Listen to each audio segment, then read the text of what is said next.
That's right. It's another late night and time for another reach into the Just Giggle It grab bag.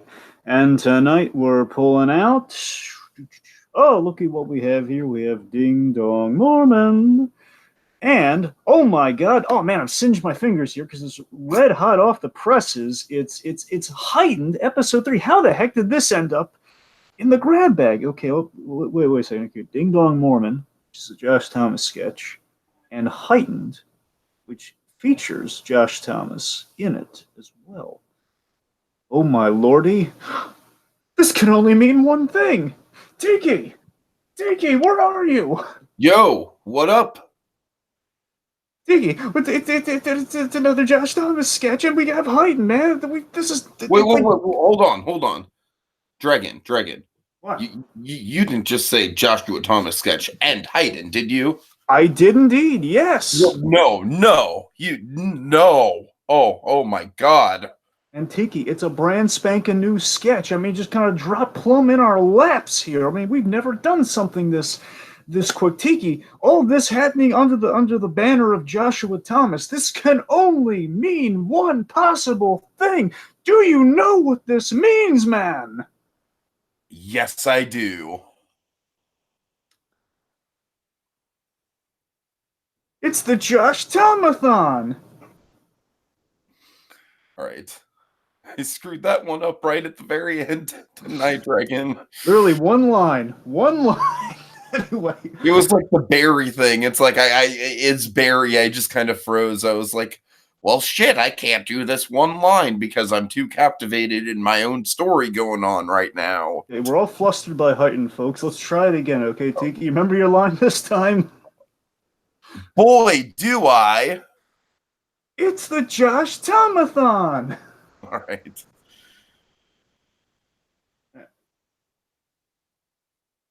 Tiki, do you know what this means, man? Yes. It means it's time to let the Thomathon roll on. Rage, man, it's just a wash. God. All right. Anyway, folks, this. Okay. Anyway, so I think our wacky opening aside here. Yes. Womp womp womp. Sometimes we get them right, folks. Sometimes we're flustered by the drop of a hat of a new episode and the man, the myth, the legend himself being like, hey, it's my theme month and I say you should cover this right now, tonight. Immediately. Well, you know what, Josh? You're right. We are professional podcasters and we are going to cover it tonight. Dragon, I am not sure if you did the same method, man. But suffice to say, I did get a watch or two in before we agreed to do Heightened episode 3. But once we agreed to have that kind of half-hour window to be like, okay, we're going to really go in and study it because this is unprecedented. We haven't really done something like this where we've just had literally no time to digest it. So, Dragon, you know what I did in that half hour? What did you do in that half hour? I literally put it on a loop. I see. And so I think I must have watched the thing like at least 7 or 8 times, my friend. I conditioned myself to this. Well, it's so funny that Heightened has dropped in our lap because, again, this basically when Heightened dropped, I had this reaction of like, oh my god, of like they were teasing up Heightened last Saturday, and it was like, oh man, oh boy, I can't wait to see. You know, I'm sorry, let me rephrase that. They kind of teased another really exciting sketch that may or may not be coming soon, given how fast this one came out. Point being, Heightened again just kind of drops in our laps, and of course we talked a little bit of Heightened with the wonderful guest of our last theme season interview, the wonderful Katie Mary Garland. You know, we talked with Katie Mary Garland, and she she dished a little bit on Heightened, and my God, it was. You know, it was a fun time with her, and again, so funny, kind of dropping in our laps. It's kind of the perfect transitional kind of sketch to take us from the Katie Garland season to the Josh Thomathon, which of course was specially picked by Katie Mary Garland. Of course, given what transpires in Heightened, it's so ironic. It's such a small, funny. Dragon, world, I love how we now have a sketch that is basically like all these characters. Dragon, it's like all we have Poncio, we have like Piper being mentioned in a goddess like fashion. We have Joshua Thomas. We have yeah, we have Katie Garland there. We the only couple people missing. We don't have Sipka there, unfortunately, but most of the crew is there, my friend, and it's all just kind of like a crazy like sketch comedy short that's done in just this great style where it's like they are just kind of like riffing on real life. And I don't know, I'm just kind of in love with this series, man. This series is it's truly one of my favorite things that JGI has ever put out, because I really dig the meta humor. Of course, I know that JGI is they are big fans of This Is the End, specifically Katie Garland. So I can't imagine that This Is the End wasn't a big inspiration for Heightened, or at least served as some sort of jumping off point in the writing process of having these like heightened versions of the kind of characters that we associate with the true personalities. And man, it's I don't know. I just want more of these, Dragon. I want this to be like a weekly thing now, because they're just so good, and I just love the meta humor. I love that it's Dragon. You got to admit these are incredibly niche, right?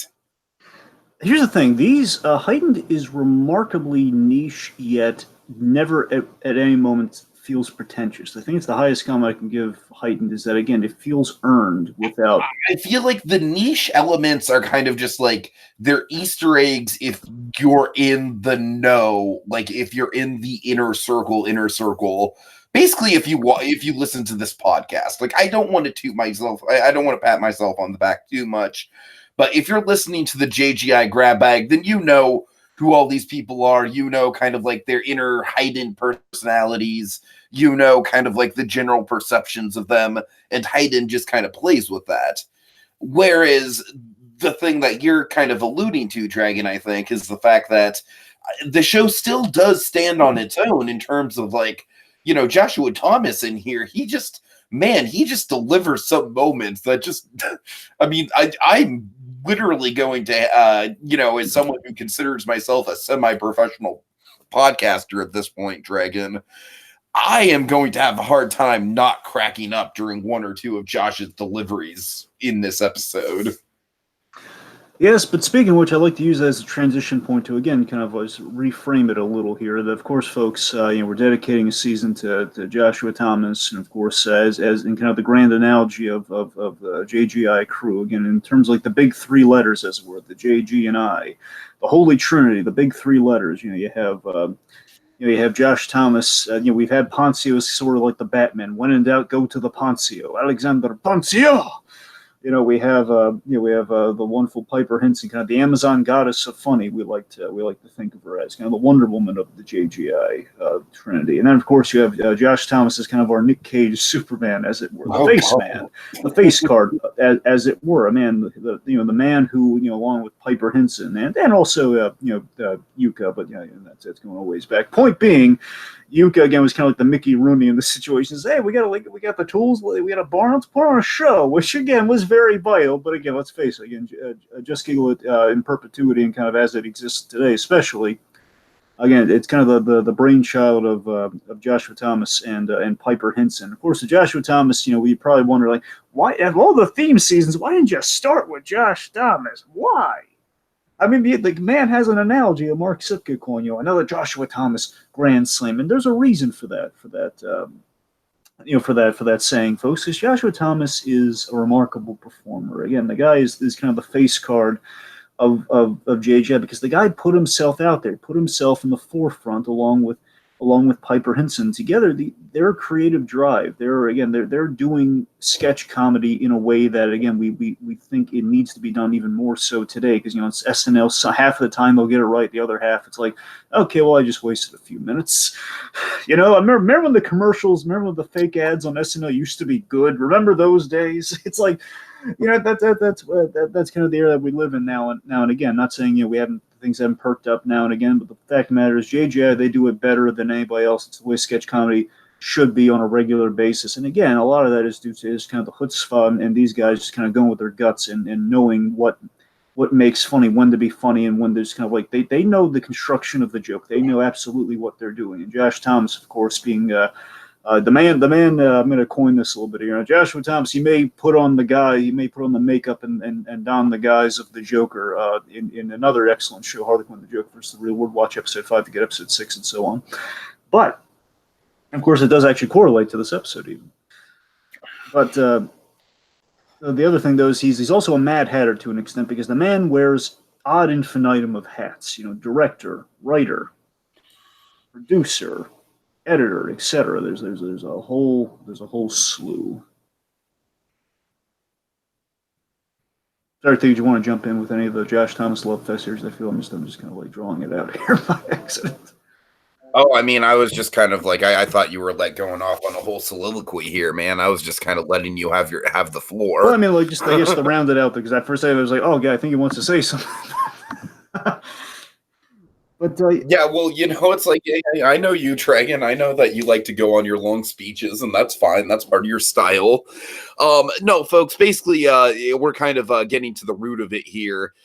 Suffice to say, this Heightened episode it threw us for a loop, but in the best of ways, because it was something unexpected. Because we were initially just going to do a, the Ding Dong Mormon sketch, which is a fun one. But the thing with Ding Dong Mormon is it is only a minute long. And Dragon, let's be honest here, I was fully prepared to make half of that thing just running down the history of Book of Mormon with you. I was prepared for that. I indeed was. And then Heightened, again, just kind of gloriously just kind of sprung itself as if it were destiny kind of blooming from a field of monotony. Because we're still going to do Ding Dong Mormon because I think it's a nice kind of like look at Ding Dong Mormon as almost kind of like a post-credit scene to Heightened, if you will. Well, I looked at it as kind of the prelude to an extent. Well, I mean, you're right. It's probably, sorry, when you link it with Heightened, sure. I was thinking more along the lines of when Ding Dong Mormon was on the agenda. I was thinking we kind of picked Ding Dong Mormon to start things off with. Because it was like it's the entry point of the Josh Thomathan, again it's like Ding Dong, yes. There he is, Face Man again. It's all there. There's Josh Thomas. This is all about. It's a little snippet of it's a little kind of succinct of Joshua Thomas, the performer. It's only a minute long, but it's very high concept. It's almost art house in some places. To an extent, we'll break that down as kind of our post-credit scene now. But again, so Heightened again now to just kind of get into Heightened, which I also want to shout out some people we have in the comments. There's a lot of fan theories and such to kind of get into after we get into Heightened. We'll kind of break that up between things. But I want to shout out. We have Fago Rain. Fago Rain, and we have Iconically Wayne. Iconically Wayne. Yes. I love those usernames, Dragon. Absolutely.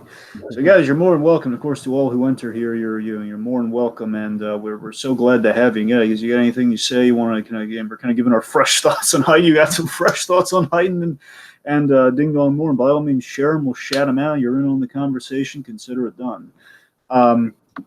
Anyway, so Heightened in itself, of course, it's the series that I love it so much. And again, I think for right now, just also kind of working a plug here. Of course, folks, if you like Joshua Thomas, you also like another thing that is kind of bred from the mind of Joshua Thomas. That oddly enough, Heightened kind of gives a backdoor, kind of almost an Avengers Endgame level kind of entry point to an extent. I won't go into further details on it. The point being, we have a definite correlation to Harley Quinn, the Joker versus the Real World, which of course is the brainchild of Joshua Thomas, and of course, and we kind of see a potential correlation, potential origin story that's kind of being seeded and threaded through here. I'm going to get into that when we get to some theories, some that have been generously provided by Fago Rain. But my point is, Harley Quinn, the Joker versus the Real World, to put it simply, is the Joker show we need now. Gotham's dried up. We're getting like an Alfred show. Soon. I mean, they're doing this Batwoman show, which I'm really on. The Alfred show, or are they just going to do like another Joker? Well, I doubt it. Batman. Well, I really happen. I really doubt that. But in all seriousness, though, we right now we're with the end of Gotham, and of course, with the Joaquin Phoenix Joker movie, Joker on the horizon. Right now we're reveling in times of proto Joker, and you know what? That's all fine and dandy. One's Joaquin Phoenix optimistically kind of a testament to the character. And of course, we also have kind of a testament to the correlation between Batman and the Joker and their history within Gotham. That's all fine and dandy, and I love it. But you know what? Sometimes we need a real Joker. Sometimes we need something tangible that we can grasp and we can wrap our minds around, and we can just relish in, completely unfettered within this fleeting world. Sometimes we need something. We just need we need immediate satisfaction. And folks, look no further. Harley Quinn and Joker versus the real world is that show. It's taking these characters that have inspired, terrified, and wowed us for decades. Harley Quinn, 25 years, Joker, bridging on 80. These long-standing characters, and you know what? We take these characters and we put them in an unfamiliar setting. We take the world in which we've known these characters for decades, Gotham City. Like, never would you imagine them out of Gotham City. And Joshua Thomas had the fortitude to think, you know what? Let's put them in L.A. Let's shake things up a bit. You know what? Status quo, phooey. Status quo. I'm just going to throw them in LA and let's see what these characters, completely characterized as they are, as these characters are and should be. Again, kind of a compilation of the best of with his own driving force in there. Let's take these characters and let's put them in LA and see what happens. And we have the JGI players infused in there to kind of spice things up, to shake things up and kind of direct these characters, these iconic characters that are basically being realized as best they can in the best sense of the word. And we're going to throw them for a loop. We're going to give them some new opportunities for stories that we've never seen in the Batman comics or the Batman as a property in general. Let's shake things up. Let's take it back to way back in the Denny O'Neil days. We're just kind of follow Joker for a brief series or so. Let's do that. Follow him to L.A. and it's remarkable, folks. You're going to watch. You're going to get addicted to it. Don't even think, what if I don't? You are. Come on, let's be honest. Let's be frank. Okay. You're going to watch it. You're going to be wowed by it. You're going to get to episode 5. You're going to get to the end of episode 5 and you say, I want more, because why wouldn't you want more? I'm going to tell you this. Watch episode 5. Get it to 1 million views. Share it around like there's no tomorrow. Get it up to 1 million views, and then you're going to get episode 6. Because right now, I can't say this with certainty, but it's going to be languishing in a can. It's going to be sitting in a film can in the Joshua Thomas vault. And you know what? That sound so dramatic. It is, because it's in our hands right now, everyone. Right now, episode 6, the thing that you want more than anything, it's there and it will be ready. And you're going to be asking, and I'm not saying you, the discerning viewer, but some people are complaining and saying, you know what, you get to episode 5 and you make us wait so long. They're not making you wait so long, folks. To get it to 1 million views. It's a necessity to basically to cement the presence of the other episodes, to get the other episodes made. It's not a question are they going to do more episodes? Why wouldn't they do more episodes with the concept this creative and this great? It's just a matter of securing it and saying we can feasibly do these episodes and be confident that it's going to bolster the attention that it needs. So watch episode 5, get episode 6 made, then we get the rest of it made, get an excellent series, get a groundbreaking series. One could say, Tiki, it broke new ground. Oh, God. One could say. So just watch episode 5, spread around so we get episode 6 and so on and so forth. Because you're watching this, you're definitely a Harley Quinn the Joker fan. If you're not watching, you're a Just Giggle It fan. If you're sorry, if you're not watching Harley Quinn the Joker, you're a Just Giggle fan, you're obviously watching it for the Josh Thomas factor. And if not, you're just happening upon it, folks. Welcome to the club. We'll get the monogramming done later. Okay. All right. All right, that's some good promotion there, Dragon. So let's get into the actual episode without further ado and setting up. Let's just go beat by beat through Heightened, and then we'll, as we said, we'll kind of get to Ding Dong Mormon as a post credits with, with maybe a quickie Tiki's 5-minute history lesson to Dragon on the Book of Mormon stage musical worked in there, just like a little bonus treat. Welcome to Louise Brooks, by the way. Louise Brooks, 1920. Louise! All right.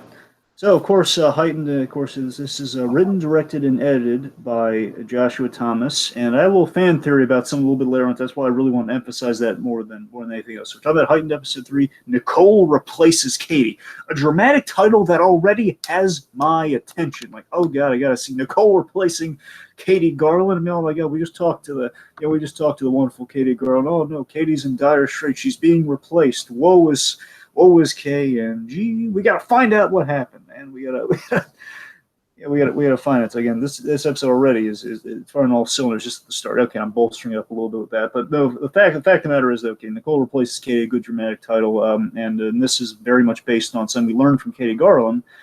She was actually moving between Katie Garland, as we remember, is bi-coastal. She lives in both Atlanta and L.A. Mm-hmm. So in doing so, that means she's kind of visits kind of both places often, and basically, from what I understand, Yes, she I know I moved to. I know I moved to Atlanta, Josh. You knew?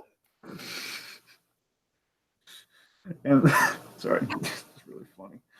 So the point being, I believe this is going on between episode 5 and 6. But again, stuff that folks, again, I don't want to spoil anything. I'm just gonna I'll hint in Nuge if I may. I'm gonna hint in Nuge that again, there's definitely there as Heightened tends to do. Heightened, of course, is kind of the core is kind of the heightened version of what actually happened behind the scenes of Just Giggle. It's primarily through the Harley Quinn and Joker episodes, but even just on Just Giggle as a channel as the whole. So it's so this is most likely what happened between episodes 5 and 6. Carmen's San Diego sketch, Dragon. I want it too. I really do. And we're going to talk about that when we get to that gag. But the fact of the matter is, the point. It's kind of funny. The last Heightened we talked about kind of bridged the gap between episodes 4 and 5. Now this one's between 5 and 6. And again, makes me really excited. Again, makes me want more Harley Quinn the Joker versus the real world even more so. And a little fun fact: this is the first Nicole Dubois sketch outside of the Harley Quinn makeup. Yep. Little kind of Hall of Fame moment for her there. Yeah. Okay. So let's dive right into the episode. Okay. So we see literally heightened again. We're doing these little touches, Tiki, that really excite me. I love that this heightened even more so than the previous two. That we're playing with the heightened quality even more. So we keep ratcheting up in classic JGI fashion. It's always about kind of ripping the knob off. Again, we just kind of casually kind of turn it up a little bit until we just go straight to 11. We just rip the knob off here. We're still makes me wonder when we're going to get to that point where things go uberly heightened. If there's a narrative, Tiki, it does make me wonder. To all these heightened episodes, if there's like a season of heightened, I do wonder if things might progressively get more and more heightened each episode because this one feels more heightened than the previous two. Oh yeah, for sure. So, because we see Heightened just kind of hovering on the street as Katie and Nicole just kind of meet each other on the way to JGI headquarters, which basically Joshua Thomas's place most likely. And they enter. Got like all the Nintendo controllers strewn about his headquarters. Yep. And by the way, I don't know why, I love the little descriptor saying JGI headquarters, like all over describe. I don't know, it feels like important. I don't know why. We're playing with the titles. It's almost like Civil War titles, man. I love it. Like Captain America Civil War titles. You know, they're just kind of big and like there, you know, it's like, all right, here's what's happening. Big in there, yeah. Big in there. That's all right. What I'm talking about. So Nicole and Katie, they bump into each other, all friendly, like, "Oh yeah, I'm going to meet Josh. Me too." And I want to highlight the performance here. Highlight Heightened. Anyway, so I want to highlight the performance that's conveyed within the facial performances here because I think this is really good right off the bat. Here we have Nicole and we have Katie, and of course Nicole's all happy-go-lucky, all smiles and everything, and Katie again, she's exuding just the right amount of like a sense of unease, a sense of confusion. Like, man, I was just going to see Josh one-on-one. What's Nicole doing here? And this Katie Garland is, again, we don't get a whole lot of, again, it's kind of Katie Garland stretching her dramatic muscles a little bit, more so kind of the dramatic muscles in her facial acting, so to speak. That's kind of cool. Meanwhile, Nicole, I feel like, is definitely just like playing up the fake nice quality. Yes, and I'm gonna break. She's like being really sweet to Katie on the surface, but in reality, it's like she's clearly like the acting rival in this situation, and so she's like, "Oh, Katie, I'm so sorry for you that I got your dream role." She says with a smile on her face, you know what I mean, like that kind of quality. Yes, and I wonder again. There's a lot of meta stuff to really mine from this. I'd like to put in the meta thing that I want. And there is a thing amongst the JGI, but specifically the Harley Quinn and Joker fan base of there are a lot of people, of course, their first reaction. I think they wonderfully play this off in the special, assuming this is the intent that we do have some meta reference to the fact there's always the two Harley confusion. Yeah.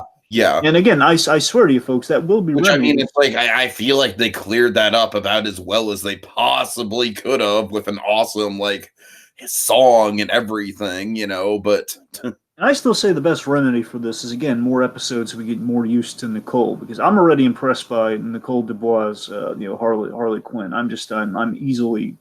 I don't know. She's brimming with promise from episode 5, and episode 5 is kind of my favorite of the episodes so far. So again, that's my always my opinion has been that again, Brianna Oppenheimer is tremendous. Again, like she plays Harley elsewhere, right? So again, if anyone's really like, oh god, what happened to Brianna Oppenheimer? Again, she's still, from what I understand, I believe she's still playing Harley, if not just doing other really good stuff. Again, so it's kind of an embarrassment of riches sort of stuff, folks. Nothing untoward going on there. Brianna Oppenheimer has found success elsewhere. That's all. And that's the thing. So Nicole Dubois. So what I'm getting at with all this is that you get a sense that Nicole she's constant, because everyone's it's a 50-50 shot. Some people are going to either love Nicole or love them both, or are going to be like, I like the other Harley better, because again they got to know her more with 4 episodes. Mm-hmm. And with that, you can kind of infer perhaps what they're getting to here is that Nicole of all people were chosen for this. One, because she's kind of one of the new JGI players, one of the new kind of founding members to an extent, because you have kind of the 4, you have our main 3 plus Katie Garland is kind of the main 4, and then Nicole is kind of the 5th kind of continually working recent addition to the fray. And I wonder if there's like a distrust with that. She's new. We don't know if we can trust this Nicole Dubois yet. She's played Harley once, and it was good, but I don't know. Right. And of course, for a number of your passerbys, not animosity, but kind of like a little bit of like social unease going into that. Exactly. And then you also have just for the passerbys of like a Harley Quinn and Joker is kind of looking, okay, here's a Joker video and here's a Joker and a Harley Quinn. Again, I've seen like this other Harley who again sound a lot more like the Arlene Sorkin Harley. And it's like I'm used to that. It's kind of a patented Harley, as well as just kind of like she's played her a lot, and you get more used to it. So again, it's an unfair, kind of an unfair comparison. Again, I'm not trying to get on the old Harley high horse here. What I'm saying is, I'm sure like people will easily write off the new girl as kind of siding with the old one. Therefore, we're attaching the fact that we haven't done much with Nicole, along with the fact that hey, let's use that as a way of kind of making Nicole a little bit questionable in this sketch for Heightened, because again, that's how people kind of have been kind of feeling about her. And there is a question of this welcoming new blood into the JGI fold. And I can tease this a little bit here, folks. We do have some sketches coming up, and we do have some new blood coming up. Ooh. JGI, which is very exciting. Again, new blood that we talked. Really exciting, yeah. Oh, let me actually, I'm sorry. Let me rephrase that. We've actually met some of the new blood. Remember, we met the new blood in the Detective Pikachu sketch. Oh yeah, right. Okay, interesting. Huh. Yes, I believe. Yes, Christine Vita. Right. Okay. Yeah, she's one. I really can't wait to see more from her. But that's what I'm saying. We get some new blood. I don't know if there's more beyond. I know at least one other piece of new blood we're getting. But the point being, again, I don't want to talk out of school here. Anyway, so folks, we're this deep into it, and there's walking into the house right now. I'll show you how I have heightened here. So let's see. And of course, Nicole with the very eager knock. I love the very eager knocking, beating out Katie's knock. So Josh Thomas, good impression, Dragon. Yeah. So let's see. So Josh, he welcomes him in. Oh God! And Josh is on the phone with Piper, and he's like, "Wow, Piper, what do you mean you're getting married? That's crazy." So this, of course, was a recent development. I believe at the end of course, Piper got married. I hope I'm not confusing my years here, because again, things, time just flies by so fast here, folks. I want to say the end of last year, December is when she got married, and I think it was announced in like maybe earliest October, latest November, I think. That sounds right. That's again, it's been a while. Kind of funny. I'm just going to call it out right now. I guess we can kind of confirm this maybe down the line at some point. But do you remember that? I told you about the April Fool's thing they did on Just Giggle with Piper Hinson, didn't I? No, refresh my memory on it. So I say April Fool's Day in the loose sense because there was a photo posted on the Discord channel. Which, by the way, folks, if you're not on the Discord page, like my associate here should be, get on the Discord page and I got an 8-hour-a-day job. Oh, I'm sorry. You can't essentially check an email in the form of a forum. Oh, poor baby. So, anyway, so folks on Discord, again, you can interact with the makers of Funny themselves. You can talk with kind of a fan base of people who love the same stuff you do. It's a lot of fun. You get updates, you get little sneak peeks. Again, we're not like super appraised of everything here, folks. You can be as appraised as we are. Just kind of find out what's going on the Discord page. It's a lot of fun. Anyways, on the Discord page, April Fool's Day, they posted, at least around April Fool's Day, they posted this photo of Piper Hinson with a Prager's belly. You know, she was seemingly. Now, again, we haven't seen a current. I'm trying to remember. Okay, wait a minute. You know what? I feel silly now. Then again, we don't know when it was shot. Okay, so there was a sketch was revealed. A little sneak peek on the Discord page of the Robo-Stitute was posted. Yeah. I'm very excited for. But then again, I don't know when that was shot. So what I'm saying is, we have not seen Piper Hinson, and again, she was on a phone. Again, she was via phone on this sketch.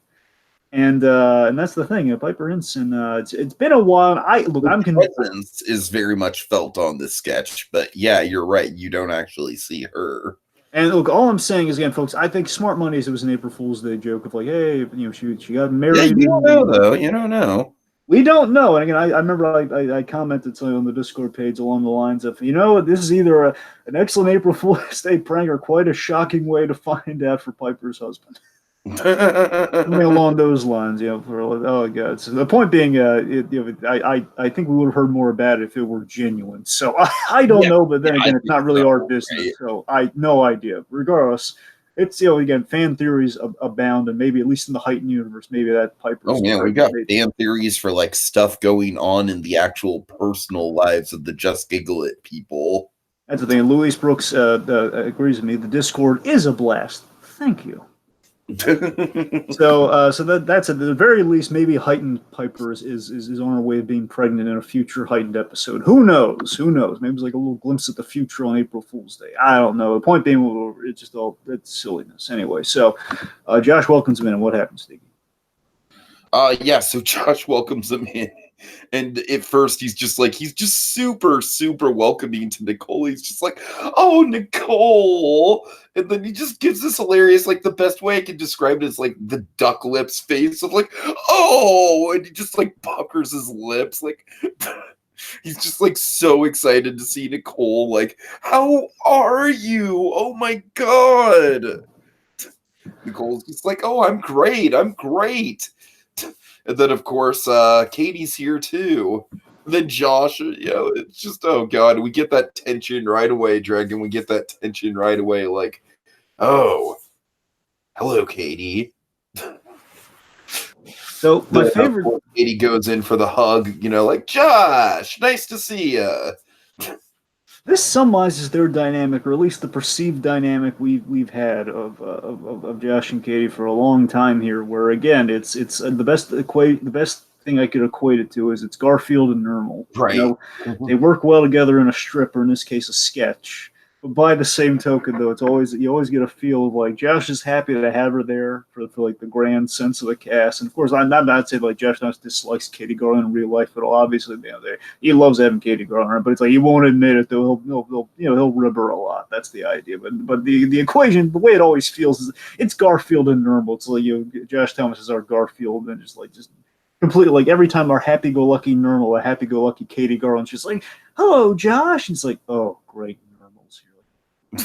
So it's like Josh is just like, all right, Katie, feel free to come in. That's my lasagna, Katie. And then as Katie and Nicole go in, what does Josh do, Dragon? Oh God. He does the age-old. This is honestly what I knew we had to cover this sketch tonight.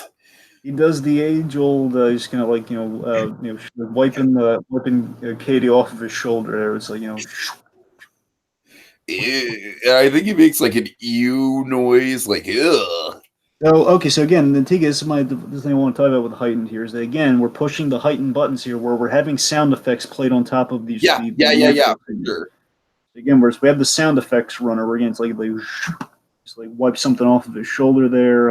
Anyway, so he's so then he goes inside, and we basically have kind of our screenshot here, where it's oh God. where he's basically looking at, I believe, young Anakin Skywalker's shadow. Yep. Well, basically, he's looking into the.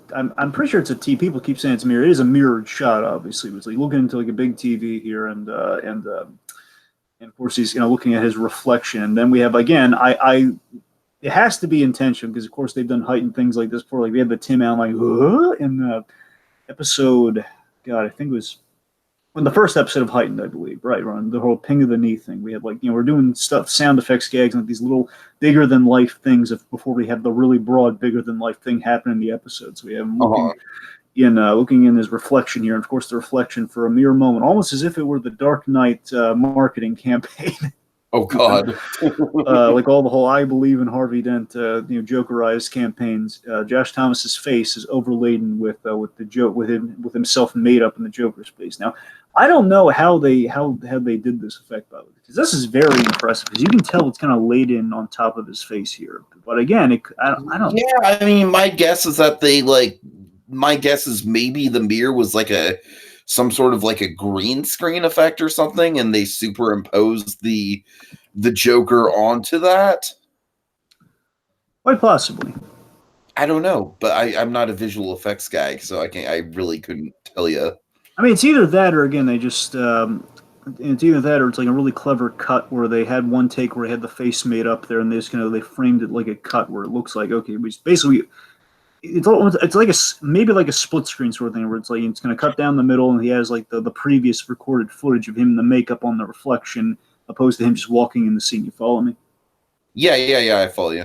I mean, it could be. I'm just trying to make it practical here. I don't know if it's. I have no idea they did. Anyway, Point Man's really cool and it does further almost like kind of like a Spider-Man Far From Home levels of like kind of a interdimensional theory going on here. Where it does make you wonder. Okay, if you want to really buy into the heightened premise, Dragon. Yeah, it's Serenity. It is. Come on, it's not Serenity. No. I'm not saying that in a bad way. All right, I'm just saying like think about it. The whole idea maybe is that from at least my interpretation of it, which is kind of like a Serenity style interpretation, is that Joshua Thomas, the writer, is like influencing the Joker character in Harley Quinn and the Joker versus the real world. And maybe at some point we're going to get some big revelation of Mr. J being like, oh my God, I'm not a person at all, Harley. I had a different theory in mind, actually. You know what my theory is? What? I'm going to hit you with it here, okay? And don't worry, Figure-In. We're going to get some interesting theories at the end of this thing here. I just want to, I'll read. Basically, Figure-In's get some very interesting theories I'm going to share once we get to the end of the episode here. But I want to hit this one real quick because you brought it up, okay? Okay. I'm suggesting maybe in a future Heightened episode, Josh Thomas. And again, Joshua Thomas has kind of hit this, has kind of suggested this for other things, but, like for a video in which the Joker would intersect with Joshua Thomas, the filmmaker, the actor, So basically what you're saying is that Heightened and Joshua Thomas might be like essentially a prequel to Harley Quinn and the Joker. At the very least, I'm going to go even more meta than that. Wait. So basically what you're saying is that the Joker in Harley Quinn and the Joker versus the real world is not the actual Joker from Gotham City, but indeed just Joshua Thomas gone crazy, embracing the Joker, and he's basically the equivalent to one of those costume characters you see on Hollywood Boulevard. I'm sorry, I didn't consider that. That's a good idea, though. Okay, it could go that way, but here's what I was thinking. I'm going a little bit more deep cuts than that. Okay, here's what I'm saying. All right, for Josh Thomas, he's teased up again like a Joker, Joshua Thomas meeting, kind of more of an advertisement sort of thing. Right. Sure. And he's also teased up this making of Harley Quinn and the Joker, the making of the series, which I presume he's going to wait till we get more episodes of that before we kind of dive into the making of that, or he's kind of has that on the back burner. Point is, he's talked up this really interesting kind of the origin of Harley Quinn and the Joker, a bonus feature, like a mini documentary, if you will. I'm saying we have a Heightened episode where Joshua Thomas, walking on the streets of LA, bumps into the Joker, which basically he intersects his own show. And this inspired what? I like that, yeah. And he is inspired by his meeting of the Joker. He meets with the Joker, maybe they have an exchange of some kind. This inspires him. And we go to the the Heightened episode is the making of Harley Quinn Joker versus the real world. Oh, that is so meta. That is and so essentially meta. that story, and I'll recall what we know about that story is that everyone was really hesitant, and even what we know from Katie Mary Garland, even like everybody was really, they were really skeptical of the idea. Now we, the audience, seeing Heightened, would know, oh my God, so we know where Josh got the idea, and we audience know, oh my God, this works so much, and they're all like, yeah, this will never play. Josh, I'm not so sure about this, and of course, knowing what happens, like basically we're seeing the making of feature unfold as Josh Thomas has, has just come up with the idea because of the show that he made. It's like I don't know. Oh man, wow, Pretty heady, huh? Yeah, I never imagined we'd get this into like a 4-minute sketch. Anyway, okay, so getting back on point, so after like a really cool, at the very least, a really cool Easter egg, like, oh my God, a little Joker thing. And of course, this is what the whole second Heightened was about. The whole, the Josh Thomas's arc of like, am I Joker or am I me? Like, do people like I'm Sure. I'm the face of JGI. I'm the face covered by the makeup. I'm the whole dang show. That whole thing. All right, so Josh, he sits him down, he talks to him. And let's see here. Okay, so we have after the mirror bit here. Oh, we have the hair gel gag too. When he's Oh my God, I'm sure that's like based on something like a personal quirk of Joshua's. Yeah, I know one thing. He's not using it. I think he's faking the hair gel, honestly, because I think if you're using hair gel, it would take a lot better than it does in this sketch. I could just picture him I could just picture him taking forever to get ready because he's like, hey man, I got to apply the hair gel. Right. So let's see. All right. So yeah, we have the hair gel. Basically, we overplay the hair gel sound effect. It was like. Basically, we're playing the fictional Heightened version of Joshua Thomas is very kind of vain and ego driven. So basically, any qualities that Joshua Thomas has an iota of. We're basically blowing them out of proportions. Again, we've taken the JGI philosophy and applied it to an entire sketch series. That's the idea. So. Mm-hmm. All right, so they're kind of looking at themselves a little bit here, like, what is going on here? A little sound effect gag. Okay, so then, so he thanks him for the meeting. Oh, guys, thanks for coming down, meeting with me here, and he breaks the news to Katie. Katie, we're going to Nicole for the baby Carmen Sandiego sketch. So the minute he said that, I was already on the floor laughing for a number of reasons. One, baby Carmen Sandiego just as a concept alone.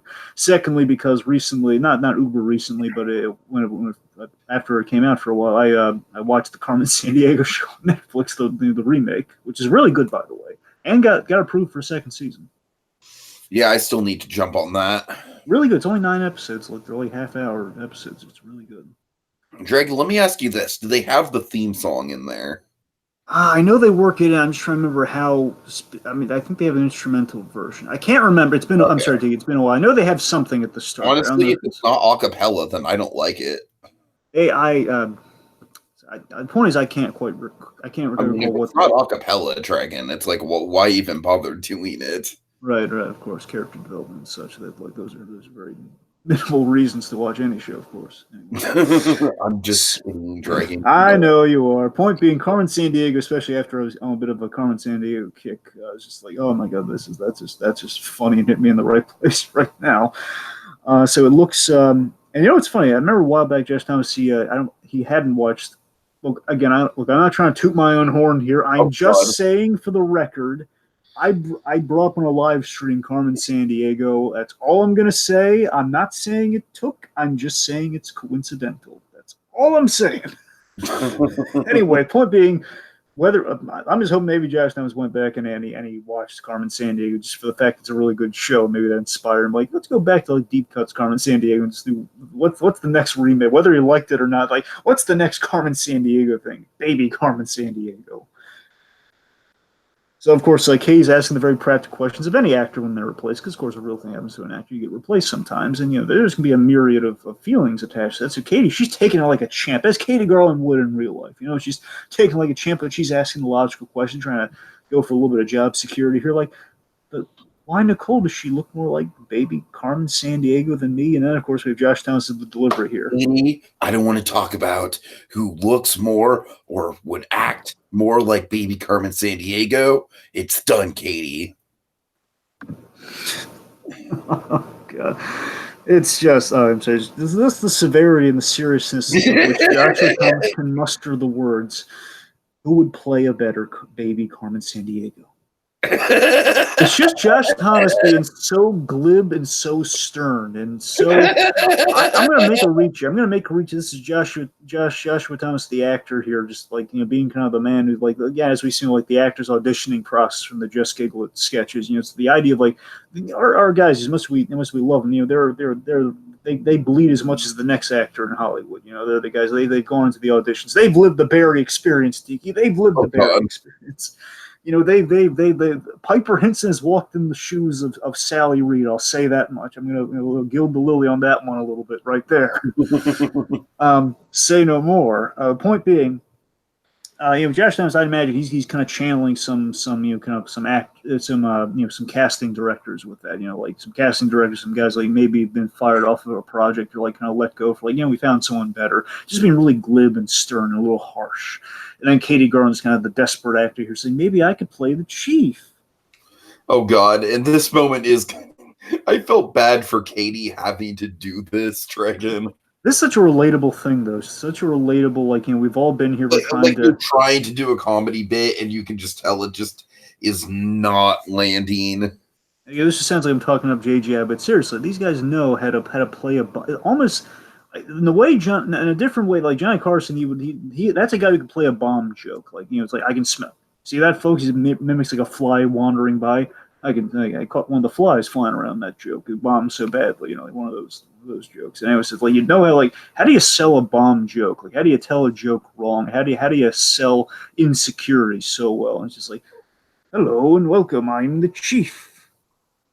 It's just gumshoe, and of course, just Katie playing with all the utmost sincerity and just getting Katie, please stop. That's wildly racist. Wildly racist. I love the terminology of wildly racist. And of course, it's Katie, you got to feel for Katie, man. She's just like, she sinks in her chair. She's just like, racist. Katie Garland's the most likable version of Normal. Because here's the thing: I've always shared Garfield's opinion of Normal, personally.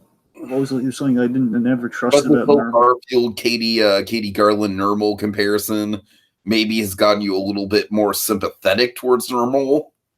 That's a thing, yeah. That's a thing. Walk a day in Katie Garland's shoes, you kind of start to realize what it's like to be so happy-go-lucky all the time.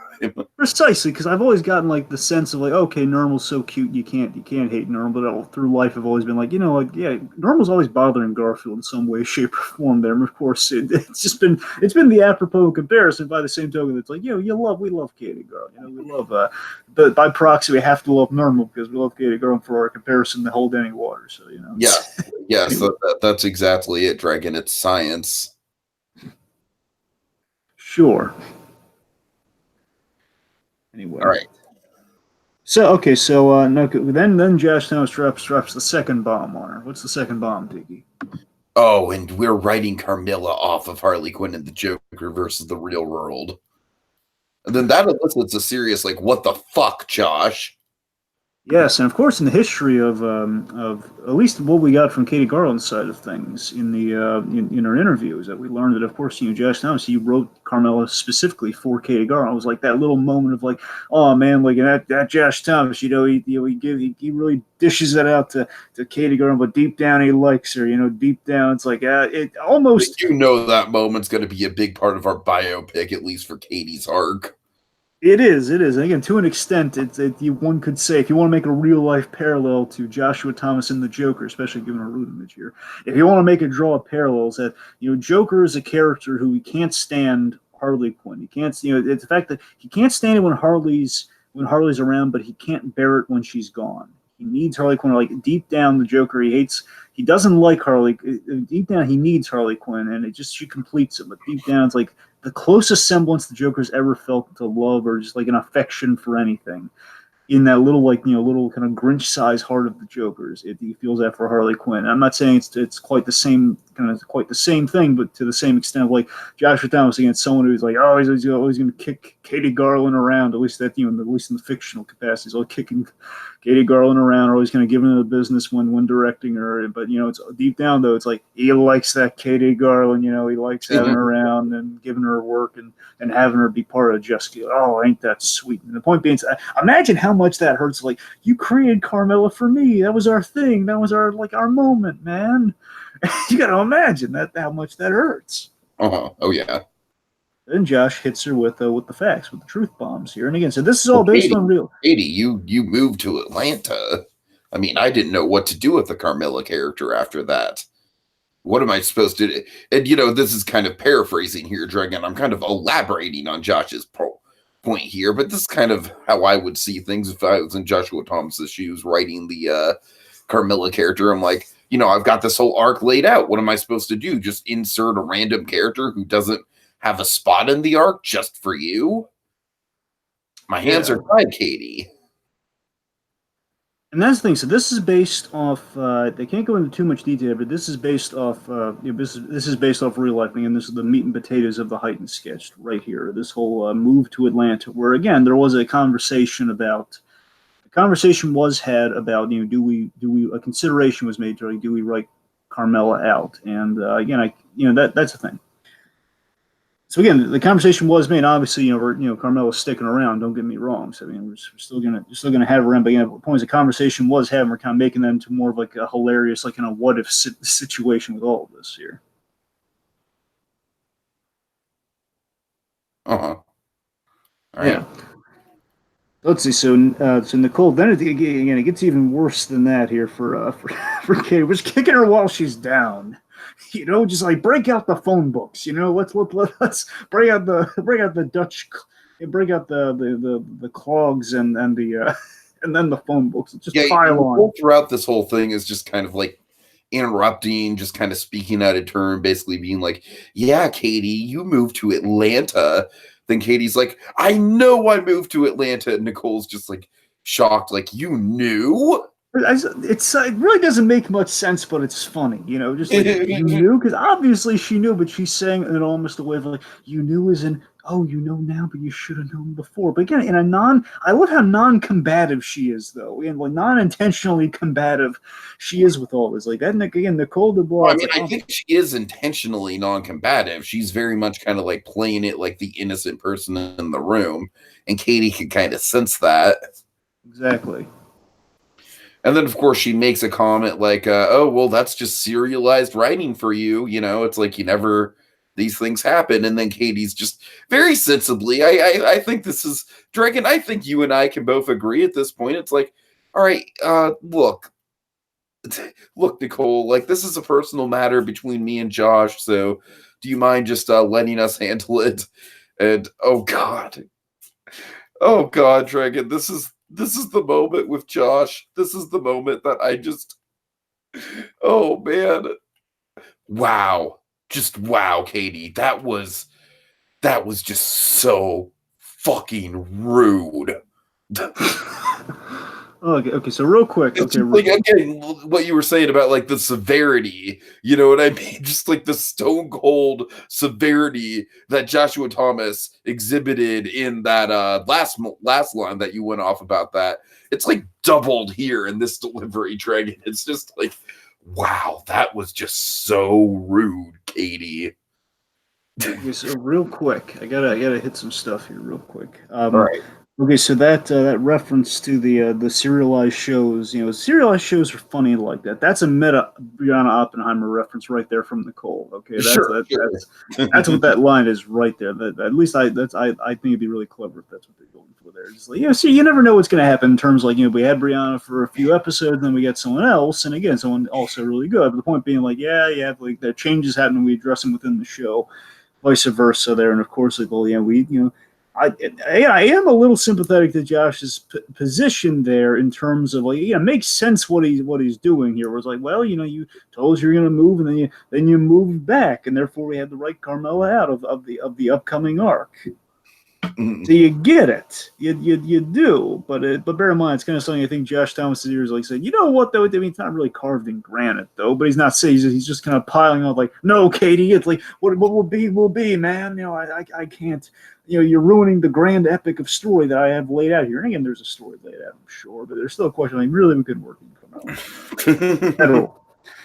That whole thing. The point being, like, you know, there's a plan, and and basically it's gonna like kind of taking Katie to the woodshed, I guess, is the crux of the joke there. So let's see. So and then of course we had just Josh is really laying on like, oh man, how rude, man.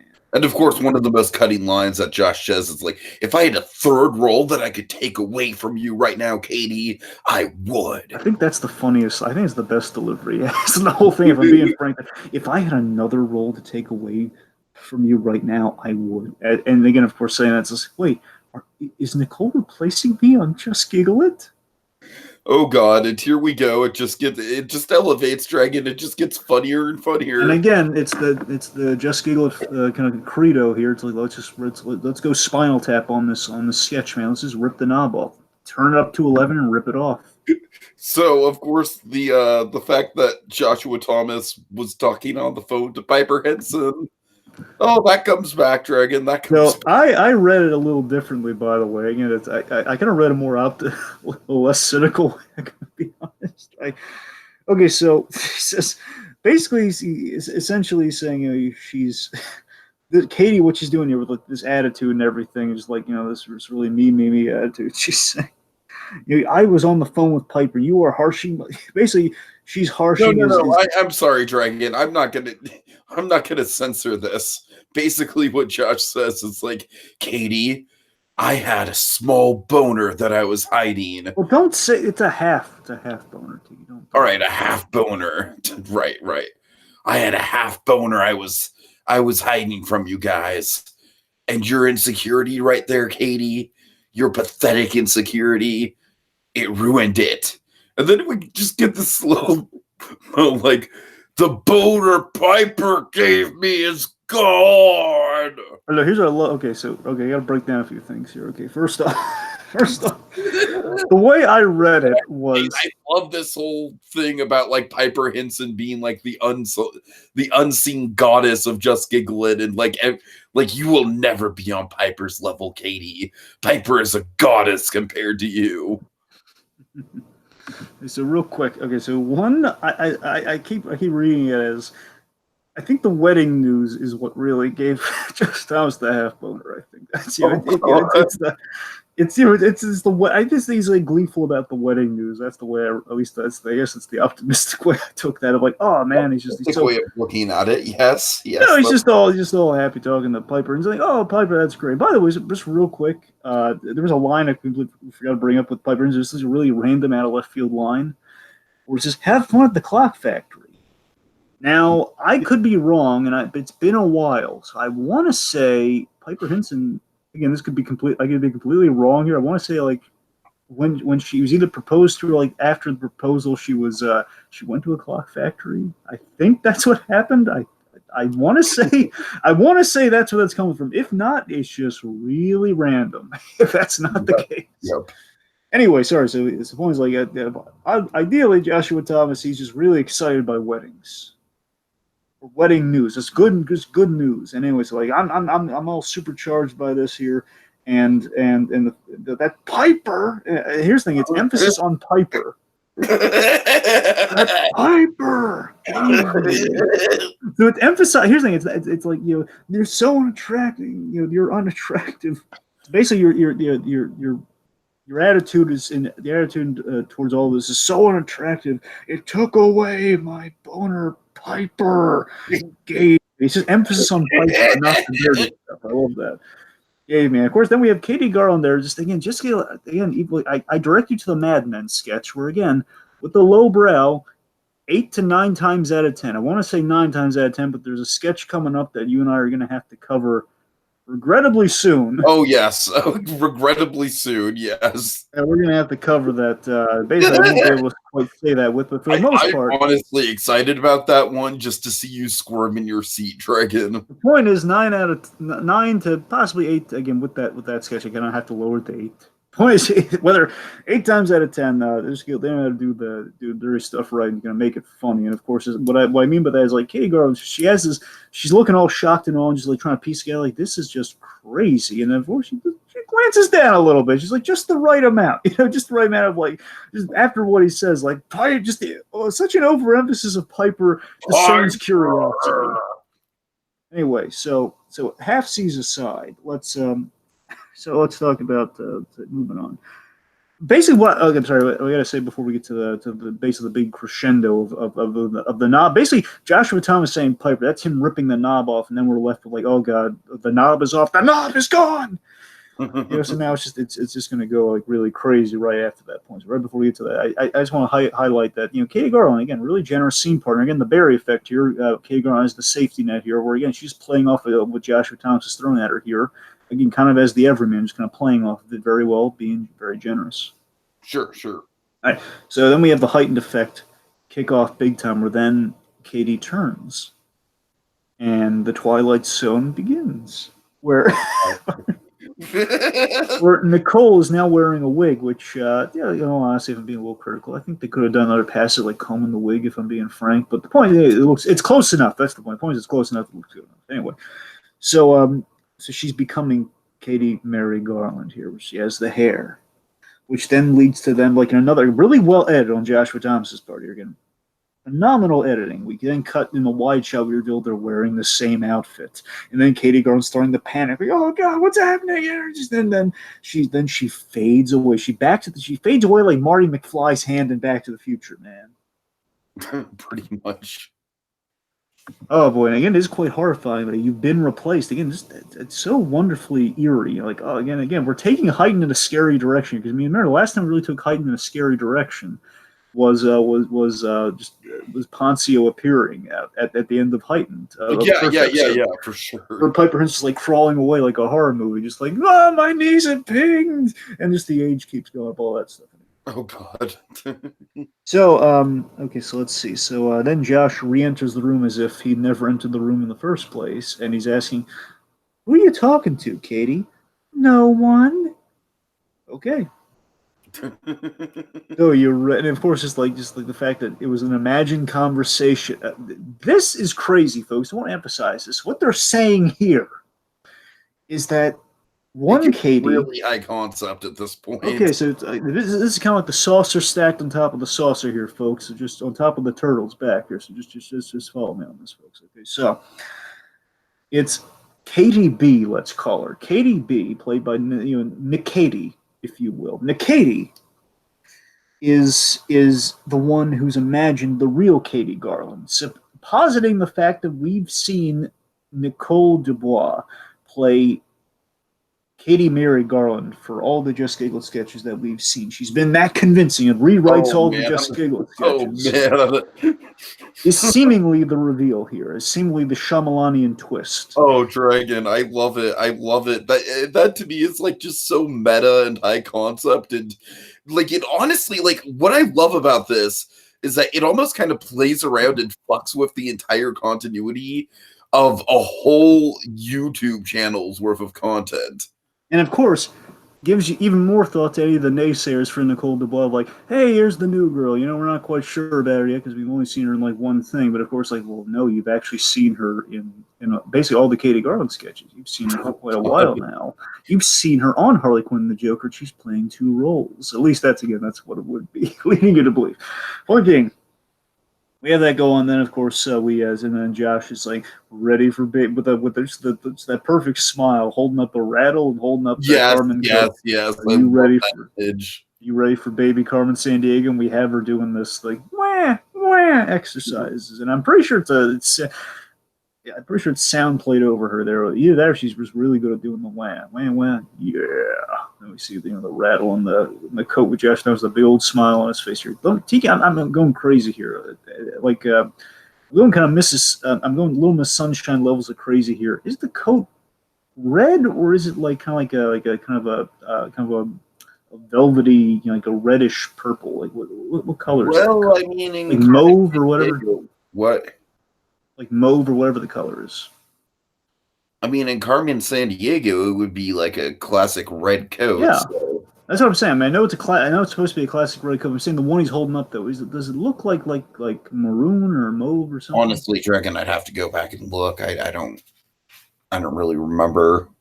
I don't know. It might be like a weird photography thing. I'm not blaming them for that. I'm just saying I don't know. It's kind of anyway. Sorry. So the point is, we go from that to cuts to black and we hear storm clouds. We hear just like a storm is a brewing. Again, thematically, a storm is a brewing, and of course, a storm within something else. We see Atlanta, Georgia, on the screen. And we reveal Katie Mary Garland in bed. She wakes up in almost a cold sweat with the same colored blanket.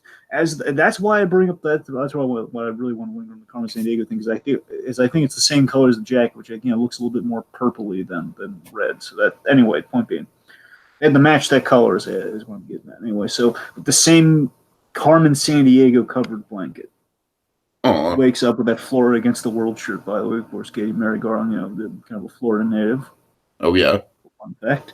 So then, of course, then she wakes us to reveal it was all a dream, possibly. It was all a dream, and I got to move back to LA. So, Tiki, what they are positing here what they're positing here is that again that retroactively, Katie Mary Garland, again the whole bi-coastal thing, she is back for the future sketches, the future endeavors, the future Harley Quinn and Joker versus real episodes. Basically, the sketch that we just saw has been put into play with this dream of said sketch. This was the wake-up call for her to not be bi-coastal. I don't want to say not be bi-coastal. I don't know if she might go back for all. And the point being, her to return to L.A. Yeah, there's a lot going on there, Dragon. Oh, so we have I think the best moment of acting. Okay, so we have two. First of all, we have Poncio's cameo. Oh, hey, Katie, what's up? We have the hey, Katie, what's up? And and then we have this uncanny Katie Mary Garland impression. Hey, Alex. But here's the thing kills me. Tiki, it's so good. It's either Nicole, and you could tell me if I'm wrong here. It's either Katie Garland. Sorry, it's either Nicole Dubois being so remarkably good, she's doing a flawless impression of Katie Garland, or it's Katie Garland being dubbed over Nicole. I can't tell. I think it's that good. I really do. I literally can't tell either, Dragon. I really can't. I'd like to think it's Nicole just being that good, personally. That's what I'd like to think it is. But either or, it's impressive. It's either well synced or just really well acted. And also, of course, we had like the where in the world is Katie Mary Garland? Where in the world is Katie Mary Garland? Catchy. All right, and that's the sketch. All right, so overall, we're gonna do final thoughts on this now. We're gonna final thoughts on this now. Then we'll transition to the other one. Then I'll read Figarine's theory too. So all right, yeah, why don't you go to that first, and then sure. Thoughts. All right, so here's something from the Discord page, Tiki. The Discord page. Figarine, first fan theory. Joshua is possibly losing himself into the character. The want for the Joker is so high from fans, it's pure pressure. I think he means putting pressure on him to be this character in order for him and his friends to have a successful YouTube/acting career. He starts to make shortcuts and sacrifices to get what he needs to make everything happen. For starters, with the first appearance of the changes is with the new Heightened. The fact of him taking over might be exaggerated, but it's a start, so we will see if anything else happens in the content. My mind goes nuts, and I think deeper, and I rewatch a lot of the videos to see if there's been any change. So essentially, what Figarine's I'm sorry, did you want to interpret? Is Figurine laying out that perhaps they digitally inserted Nicole into some of the Katie Garland sketches? Well, no, I think more Josh Joker type stuff. More Josh Thomas, like becoming the Joker. Oh, so what you're saying is that there's like an arc there? Yes. I don't know, man. I don't know. We'd have to go back and kind of like track it. Basically, okay, so mainly looking into like Heightened episode 2, where again it's the whole thing of like, there's episode 2 of Heightened. We saw there's a lot of pressure on him from his friends, like you have to become the Joker again, Josh. People love Harley Quinn the Joker. It's bolstering the numbers. It's doing a lot of good stuff for the channel. So basically, that's the correlation Fago seems to be really going with there. That there's correlation that keeps building upon itself. That perhaps it's kind of turning Josh into basically, if I'm interpreting this right, and I might not be, so Fago, by all means, like correct me if I'm wrong. You're going to get something completely wrong. So my interpretation of what Fago's laying out here for a theory is that Josh, in his pursuit, like everyone's pushing to be the Joker again, so they can do more Harley Quinn the Joker, and in doing so, he's going to become the Joker, and that's what the kind of the image before us is hinting at, that he's going to become the Joker and fictionally becoming the Joker. I think that's what Fago's kind of circling at, if I'm right. Okay. Any thoughts on that, or? It's very, yeah, it's very interesting. Okay. Sorry. All right. Okay. Well, we'll see if it. Oh yeah. So Fago says, yeah, that's the one. All right. Yeah. Okay. Cool. Yeah. Perfect. Pretty much. Okay. Oh yes. Well, yeah. Here's the thing. That's in regards of a if there's a heightened narrative, there's a heightened arc. I think that's really interesting, and I think that could play. Honestly, that could be an episode within itself. Heightened can go many directions. It's a real question of how much chronology and canon. They haven't really drawn a line in the sand of that, because so far you can kind of trace everything. So far, there's not like a it has to be these events have to fully line up. They could go a little all over the map if they wanted to. So far, they haven't quite done that. So far, they've been sequential, given how we've kind of seen the kind of the in betweens of episodes, like 4 and 5 and 5 and 6. So far, we'll see if they just keep going the kind of chronologicals, but they could go all over the map. So it's a wait and see. But Fago may not be far off, at least in the fictional concept. I would certainly hope Joshua Thomas is not actually becoming like the Joker, because that'd be horrifying, and it would play into like the stereotype, like, oh yeah, any actor becomes the Joker, which again, Oh God, you're right. It would play into the Joker curse. Holy crap! That's the thing. So hopefully that is not the hopefully that's not the way things would end for good old Joshua Thomas, being so full of promise, and in terms, I don't want him just go and taking people hostage on the news and like trying to Oh no! Oh God! I don't want to see. Look, as entertaining as it might seem, I don't want Joshua Thomas to start copyrighting fish. No, Dragon. If I saw that Joshua Thomas was like on the news robbing banks and the Joker, I'd be horrified. Oh God, I never want to see that. That's the thing. I don't want to I don't want to just as entertaining as it would be for Josh Thomas to be copywriting fish as a natural resource. I don't think it's quite gonna. I don't think it's. I wouldn't, as entertaining as that might be, in my favorite episode of Batman the Animated Series. I don't think it's gonna. Imagine how trippy that would be. Though, yeah, like a criminal is modeling himself after Batman the Animated Series. Again, it would have my attention. I wouldn't condone it, but it would have my attention. Oh God! I couldn't, in good faith, condone it, but I would be very attached to assuming it wasn't hurting people, obviously, but it would definitely. Right. Oh man, the rise and fall, man. There's a rise and fall right there. Anyway, make for a great sequel to the JustGiggleIt biopic, to say the least. But anyway, the first biopic to get a sequel. Anyway, I just love how we're just sitting here talking about Josh's future as like going on a crime spree. Okay, but in all seriousness, yeah, we're making light here. Get Fago started. Anyway. Okay, let me see here. He was a lot sassier and had no problem cutting Katie a lot. I'm sorry, I was reading some more Fago kind of elaborate, some other ideas Fago's had here. So basically says, Josh, he's been a lot sassier in this one, and he had no problem, cutting, Katie out of things a lot here, and has a high self-esteem and easy access of making changes to better his future there. So the idea is like Joshua Thomas, again, the man of many hats, at least in the fictional capacity, again, is that he's making a lot of. Again, he holds all the cards, and again, it could be like a power corrupting idea that again kind of started like JustGiggleIt started, might go the way of some other kind of high profile YouTubers, one could say. A much more entertaining, more interesting story, let's say. A less horrifying story, I think, is what Vegas. Oh, yeah. Circling there a little bit. Anyway, so let's transition a little bit here. So, folks, final thoughts on Heightened, so you go. Yeah, I mean, I think I already kind of said my piece on this one. I really do think the brand of Heightened is at its peak right now. I feel like they really got it down. They know what it is. You know, the sound effects, the scenarios, the people playing heightened versions of themselves, like the running gags, the pseudo storyline.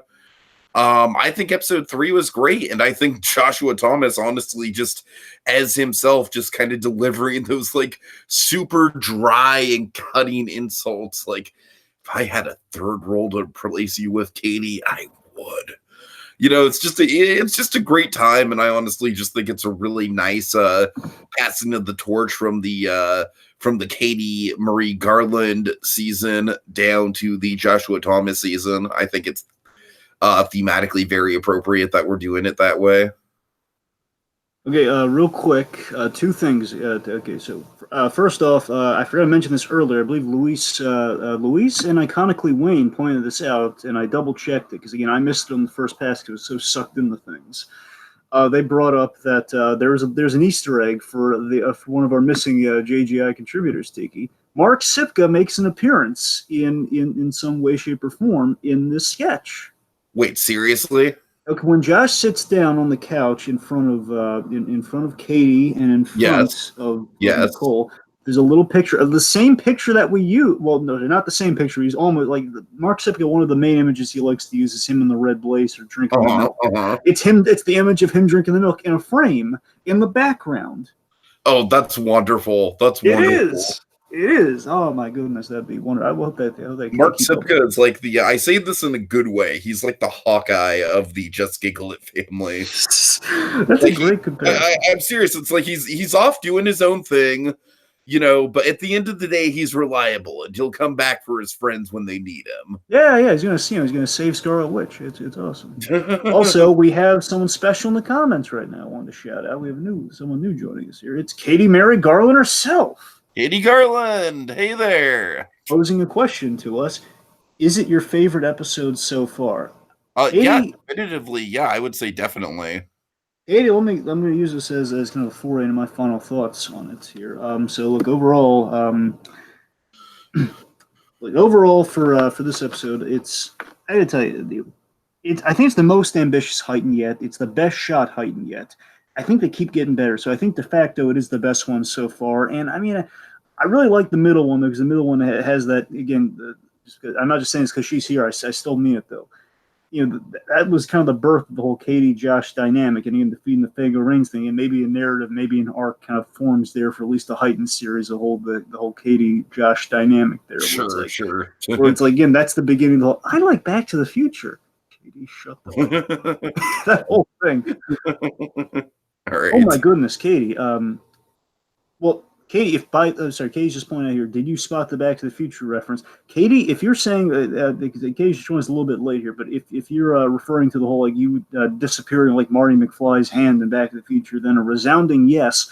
If there's something that we missed, because again, Katie, we were broaching this kind of on a dare live, so we haven't quite gotten all the specific nuance, just in case we've missed. And Joshua Thomas was basically like, "You guys aren't professionals if you don't do this live tonight." To use a Back to the Future comparison, more of the sequels that was not worked into the first one retroactively. We call this like, what are you, chicken?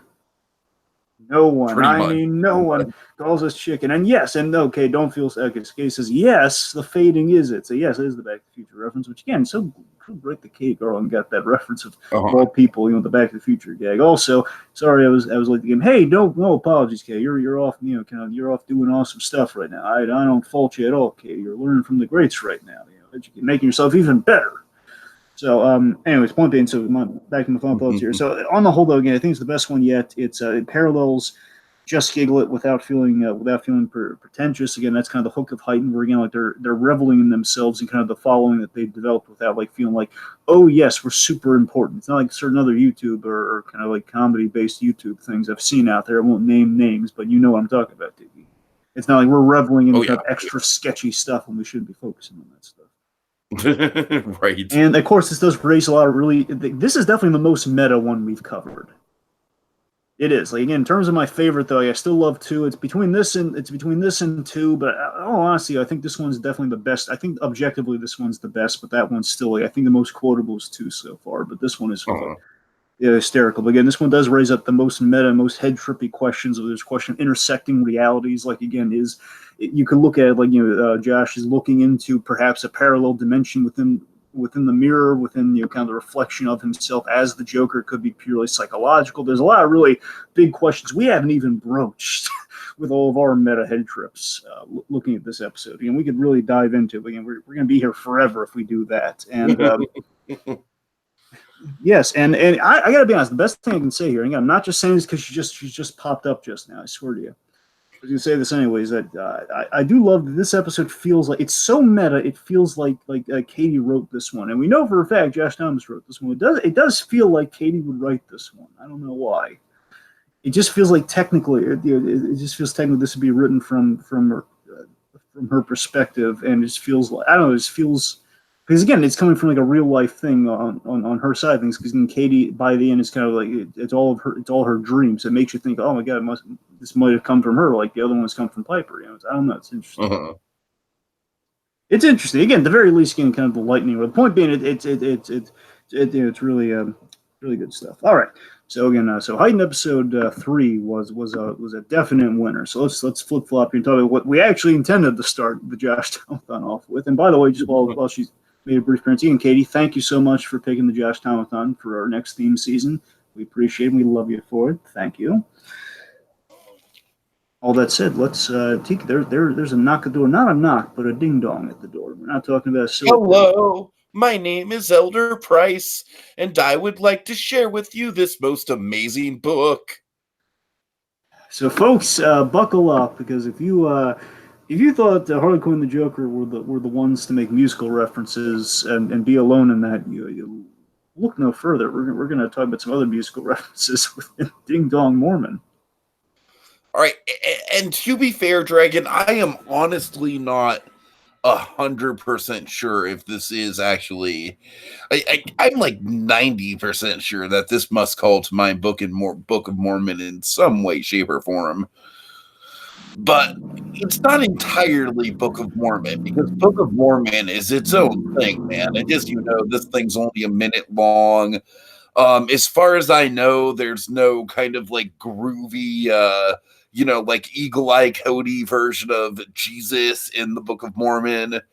And, but this, okay, basically the history lesson with Book of Mormon here, Dragon, is, as you know, it was created by Matt Stone and Trey Parker of South Park fame.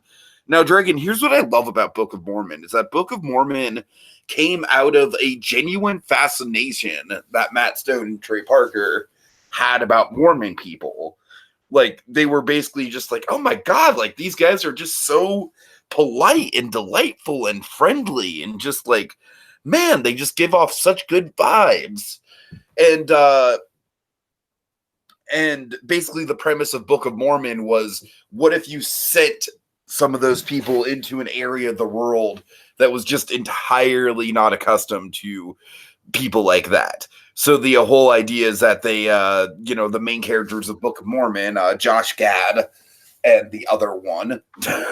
No offense. Well, it's how appropriate we do have another Josh in something Mormon related. We should also switch the visual a little bit. Oh yes, you're right. But of course, Book of Mormon, I would wager to say, was Josh Gad's breakout role, Dragon. It was a big one.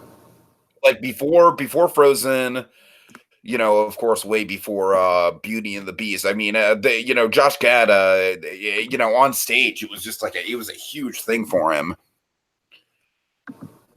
Yeah. Okay, sorry, I'm switching things out right now. No, it was a big role for Josh Gad. Remember, he's like, essentially he's on the poster for that. In essence, he's like, he's a big draw for Book of Mormon. He's your happy-go-lucky Mormon going door to door, right? I know nothing about Book of Mormon, by the way, folks.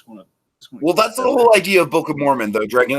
Like I said, the plot is essentially that Josh Gad and his other Mormon compatriot, Elder Price, Josh Gad is Elder Cunningham, they get sent to Uganda, and it's in the middle of this like crazy civil war. And basically the whole idea of the show is that through the power of Mormon prayer and just Mormons being super positive and awesome, they solve this crisis in Uganda.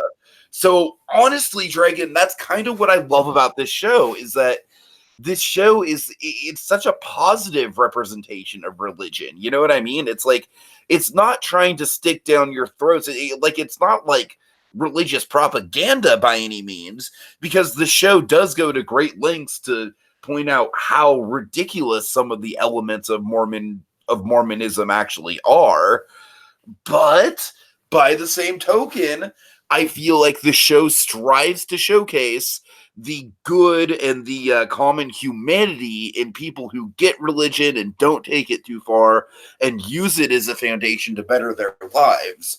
And I don't know, Dragon. I just think culturally there's something pretty powerful to be said about a show whose who's one of the main lines of one of the main songs of the show is "Fuck you, God, in the ass, mouth, and cunt, yeah." Ah, God. Fuck you, God, in the ass, mouth, and cunt, yeah. Fuck you in the eye. All right, I get it. Yeah. All right. Wow. All right. So with that in mind, Dragon, do you have any other questions about Book of Mormon? Does that get you up to speed? Well, I mean, I think maybe one or two might appear when we go through it, but let's just see if they can come up. Because I looked into the actual Mormon culture a little bit, Tiki. Call me crazy, but I looked into it a smidge just to see like how on the money they were with a few things. Well, that's the thing, Dragon. I mean, Book of Mormon is kind of Mormon culture. I know. Really is. But okay. Not that much exaggeration. Like that's what makes Book of Mormon so fun, is that these people really are just that happy-go-lucky.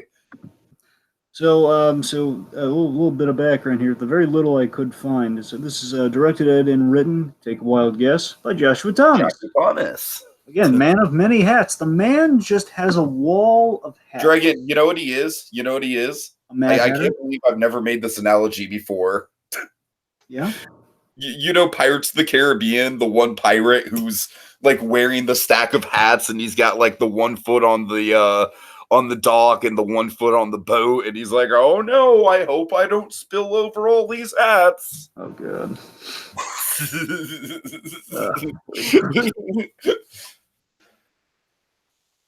Anyway, so I say edited, written, and directed by Josh Thomas, but also there was a co-writer. Yeah, what a twist. The co-writer was Hancio.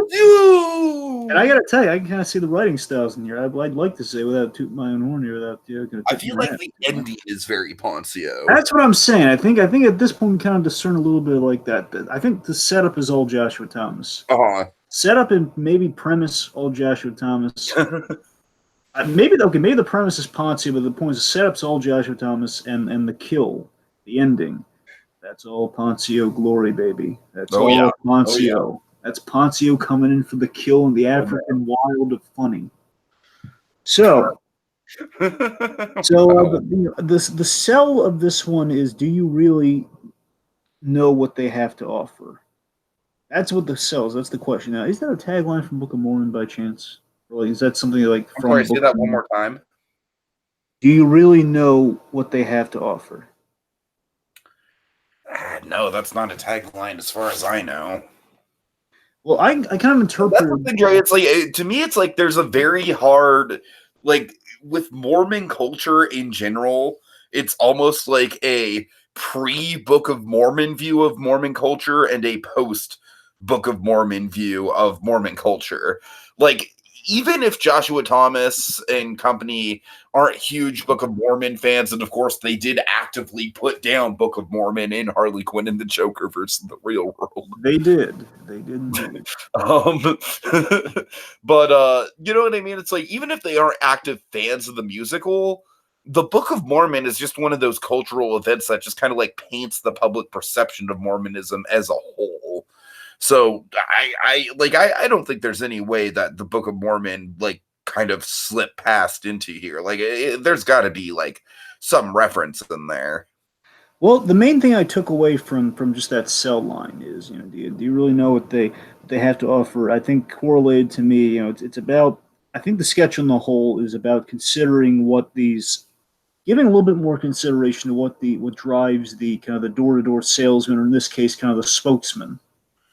And like it's like, what if the one time you turned them down? What if that one time the one time out of like 100 billion opportunities, what they were really offering was genuine and tangible? What if that one time they were offering something like legit and like right there?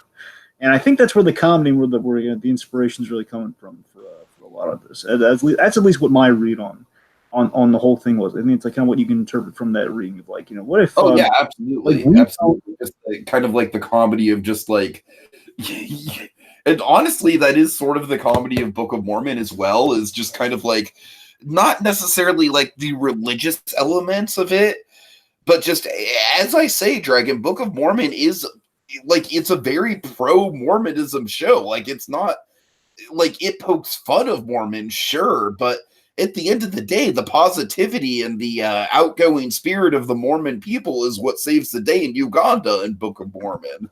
Right. So let's see. Okay, so I guess let's break it down. So we kind of build up Elder Grant here. Elder Grant, by the way, is a Book of Mormon character. So literally Grant. Okay, so I know you mentioned another elder. So okay, you're saying the main ones are Elder Price and Elder Cunningham. Elder Grant is one of the older elders. He's kind of like on the Council of Elders. Oh, so this is vaguely a prequel then? Maybe, yes. Sure. You're saying so is the guy called Elder Grant? Yes, the guy is called Elder Grant, yeah. Is he an old man, or is he just... If you listen to the opening song of the show, he's name dropped. Hello, my name is Elder Grant. Okay, well, what I mean is, like, so is he an old man, or is he like? He's kind of like an older. He's like in his 40s, right? And like he's kind of like one of the. Basically, he's like a camp counselor, essentially. Right. Does that make sense? Like, kind of like I got it. He's like kind of like the adult figure in the room, where like he's like kind of like the supervisor who's on the chaperone. I got it. He's the chaperone. Exactly. Yeah. All right. Okay, point being, again, this may or may not be gay, but that's a whole other subplot. Oh, sure. The point being, this might be a quasi prequel to that. Again, if they could have called him anything, but they called him Elder Grant for very likely the Book of Mormon reference. Anyway, so the point being, even if so again, we're kind of broaching this from two angles here. Someone who knows nothing about Book of Mormon, someone who knows at least a good deal about Book of Mormon. I haven't seen the show, but I've listened to the soundtrack a bunch, so I don't know how much that counts for me. Well, it's more than I'm working with right now. So let's just say you know at least a little. Yeah. So, don't get me wrong. Seeing the show is on my bucket list of shows to see. Right. Anyway, so so we have initially this nameless Mormon before we reveal the name. We have this guy set to the Rocky music. This Mormon that's obviously not from Book of Mormon, but I think the Rocky music kind of like exhibits the spirit of Book of Mormon, where it's just kind of like pumping you up about Mormonism. Like, yeah, man, this Mormon stuff is cool, yo. Exactly. We're gonna sell. That's kind of like the whole spirit of the show. We're going to sell it, poster child. We're going to make Mormons cool again. Right. So, basically we have this kind of set to Rocky music. We have a Mormon donning his righteous uniform, and he's tying the shoes. He's hoisting up the belt. He's he's straightening his tie, and then we have the name tag reveal: Elder Grant, Church of. And I love how it's bigger and capitalized. Church of Jesus Christ, of the Latter-day Saints. Of Latter-day Saints, yes. Latter day, anyway. So then of course, tomorrow is a latter day is actually like one of the main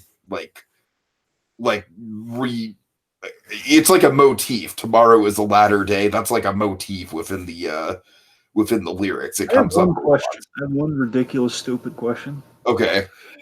Is there a joke in the Book of Mormon, at least to your knowledge, where someone just brings a ladder?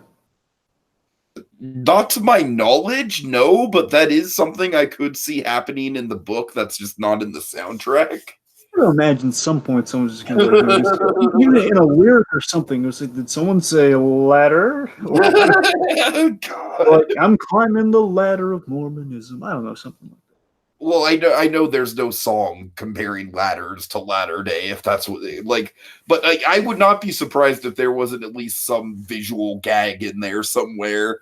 Because I haven't seen the show. I've just listened to the soundtrack, so I haven't watched video of the show because I don't want to be spoiled for how the show is actually produced. Of course. All right. So then he holds the Book of Mormon. Oh yes. The Book of Mormon, and And by the way, Dragon, this pose is very much kind of like another. Essentially, there's two big Book of Mormon posters. There's the big one with Josh Gad kind of like jumping in the air, like yeah, Mormons. And then there's also the one. It's Elder Elder. Yeah. Sorry. elders. Yeah. It's the other elder. And he's holding up just the Book of Mormon, and it just says the title, and it's very much like this, Dragon. It's very much just kind of like the close-up shot of his hands holding the book. We don't see his face; we just see the chest and the hands. Right. Anyway, so then of course the last shot that we see is the Mormon is Elder Grant brandishing his most powerful tool at his disposal, his smile. Oh, he is. And then I like that the GiggleIt search when we were still using this consistently. Oh yes, I remember the old search engine for JGI. Types in our Lord and Savior, and Our of course Lord this and Savior. Yep. this foreshadows the punchline tremendously well, by the way. All right, so then we have the ding dong. The doorbell is the doorbell's hit, and we're at apartment A. So this suggests to me that the Mormon is starting off his day at the top, going through A to Z, or at least A to whatever letter it is on the apartment complex. This suggests to me that By the way, I think I could be wrong here. I don't know if they can confirm this, but if Harley Quinn, I think they're on the old apartment set for Harley Quinn the Joker. By the way, I think this is where for the first 4 episodes we had the apartment. I honestly think I recognize that pool from some of the Carmilla scenes. That's what I'm saying. The pool and the I specifically remember episode 2 of Harley Quinn the Joker, where they bump into Mrs. Erickson basically on the outside stairwell there. That's what I was really thinking of. Like, oh yeah, we've seen that in Harley Quinn the Joker at least something similar to it. So I'm thinking it's the same set before they kind of lost that set. Right. So anyway, I'd like to think the Mormon is like going from A to Z. So we're seeing the Mormon at the very start of his day here. So Joshua Thomas, he's so. I love how he's just exuding sincerity and earnestness as kind of our Mormon burden with glorious purpose. It says, "Hello, my name is Elder Grant. Would you like to accept Jesus into your heart today? Into your heart today? Something like that, yeah. I was thinking it was home. Into your home today?" And then so who opens the door, Tiki? Who else, Dragon? Who else? Piper Henson, of course. So again, Josh sets it up, and Piper Henson, she wonderfully knocks it down with one line. And folks, it's going to sound like, man, you're just lingering a lot on just one line, aren't you? But just go with me for a moment here, for just a farce, if you will. She says no, but the way she says no, she's like in this morning robe. It suggests to me like morning robe. It sounds like it's early. Like this is like a woman who's answering the door before she's had her coffee. Like she's like, no, but here's the thing, and this is going to sound crazy here, but I love how. Again, it's going to sound. I know, folks, it's going to sound certifiable. Just please go with me here. Let's spit it out, man. She says no, but as she says no, right after she says it, has like a little bit of a smirk, a little bit of a smile on her here, and I like to think of it as she smiles as she shuts him down here to communicate this relatability that I think we've all had with these door-to-door salesmen or spokesmen or solicitors of some way, shape, or form. You're sick of telemarketers. You're sick of people just kind of interrupting your day in some way, shape, or form. And there's a satisfaction that she takes that we've all had, where it's like she's using a measured form of cruelty to make a point that takes like, don't come back here again. I said no gleefully. You opened up your heart for a cause you believe in. I don't care. You're intruding upon my sanctity here. Don't come back. All of that with like one line. With one perfect delivery, right? Yeah, I hear you. So here, of course, the JGI signature. Again, we kind of think it's going one way here, and we kind of pull the wool. Like we basically think it's just going to be like, oh, poor pathetic Mormon guy. He, like, isn't it funny? Those door-to-door salespeople, don't they always get their comeuppance? And that's the thing. So we have we set up failure that's expected. It's going to be like, oh, he failed. As we expect the door to be slammed in his face, and it's going to be like, okay, well, what next? What are we going to see next? And you got to remember the really short run time. So you're wondering, well, how much are they going to do with this? It's so short. And this is where Joshua Thomas. We talked about Joshua Thomas kind of playing himself. Joshua Thomas, the man. And here's where we really get to talk. We talked a little bit about the actor here, but the main thing we have to talk about here is Joshua Thomas, the editor extraordinaire. Joshua Thomas is one of the most gifted editors I've ever seen in my life. He's one of the greatest editors you've ever darn seen. Oh yeah. And what he does here is, again, he just perfectly lands the joke. It's perfectly timed in economizing the time in such a way where the joke that follows feels all Poncio with that Joshua Thomas build up and kind of like just edit to right to the point here where he takes a beat. The actor takes a beat. And he looks up and he says, "Sorry, Jesus." And again, it's like, oh, it's a woe is me. Oh, this poor schlub. The Mormon dead, burdened by glorious purpose. He's failed on presumably the first door.